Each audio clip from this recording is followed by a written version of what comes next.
You guys know Contra. Contra was a classic 80s Konami release game. But after the success of this game happened. Super C. Now, Super C kind of threw people off because instead of Super Contra, it just put C. But, I mean, just by looking at it, you can kind of tell that this is a sequel of this game. So, yeah. But then, after this, you might be thinking, oh yeah, Contra 3, the Alien Wars on the Super Nintendo. But there was one other game. Now, a lot of people don't know about this one.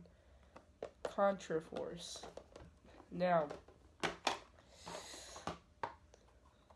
Contra Force was it was basically the third Contra game. Well, yeah. So you might be thinking, Contra 3 was the third Contra game. Well, they didn't want you to remember this game, so they completely forgot about it as a whole, and did Contra, Super C, then Contra 3. So this game was forgotten. And, oh boy, this game is pretty expensive. Around $285 on eBay. I got lucky and found it for $97, but with tax it got up to $100. So this game is a pretty hard game to find. So, how does the gameplay hold up? I can't really show any footage because last time I did a review on an NES game, this game right here got me a copyright claim. So I can't really do much. Even though in this video I didn't show any footage, I still got copyrighted for having Ghosts and Goblins in the title. Free advertising? No. So, I'll explain it to you. You know what? I just really don't care at this point. Let's go and check out that footage. So when you start the game, you are given a chance to pick between 4 characters. Now in other Contra games, it's the 2 main characters, first player's blue, second's red. But this time, there's 4 characters, and you get to choose your character. And you might notice they all have different weapons and abilities and even speeds. So when you start the game, something you might notice, which is the main gripe about this game, is the slowdown. Now, in certain times, the game will be overfilled with sprites and animations and things like that. Because, you know, these games are really pushing the limits of the NES. And so when it gets overfilled with sprites and stuff, the game starts to slow down, which is the biggest con of this game. But in some situations, it can actually help out. Because, like, sometimes I won't have enough time to react to certain events.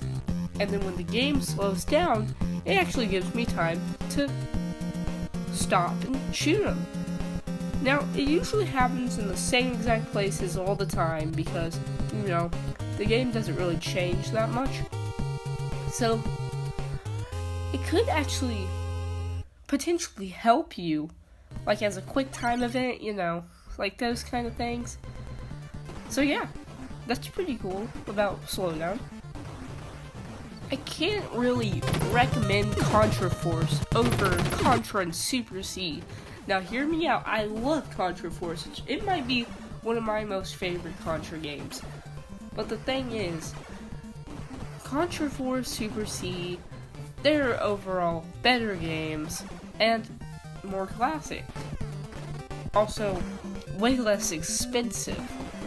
So I wouldn't recommend Contra Force to the average player because, yes, it's an underrated game. I love it to death. Some other people might too. But I can't recommend it over the less expensive, more fun sequels and things like that. So, if you're a hardcore collector, fan, Contra Force enthusiast, whatever. You should buy this game, if you can. But to the average player, Contra Force isn't really the type of game. Stick with Contra and Super C. Also, the music in this game is great. I mean, all the Contra games on the NES, all the music sounds fantastic. And Contra Force is no exception. This music is great. But because I don't want to get a hardcore copyright claim, I won't show any of the music. But I'm sure if you go on YouTube and look up Contra Force soundtrack, you'll be able to find an OST and listen to the whole game soundtrack without having to play the game. And also, there is a way to play Contra Force for free.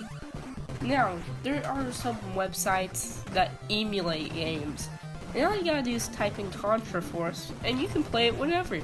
The only thing is, electricity bill, you gotta buy the computer, you gotta have a house to run it at, stuff like that, but you know what I mean. It just really sucks how underrated this game was during the time it came out, because maybe if it wasn't so underrated, more people would know it, more people would have played it, and more people would be able to afford it. But since, you know, games fly under the radar, stuff like that, this game is hard to play. But if you can, I mean, fun. It's really fun. I've heard people say it's a terrible Contra game, not even a Contra game, but I'd beg to differ. If you guys enjoyed this video, subscribe, leave a like, and maybe, just maybe, hit the notification button.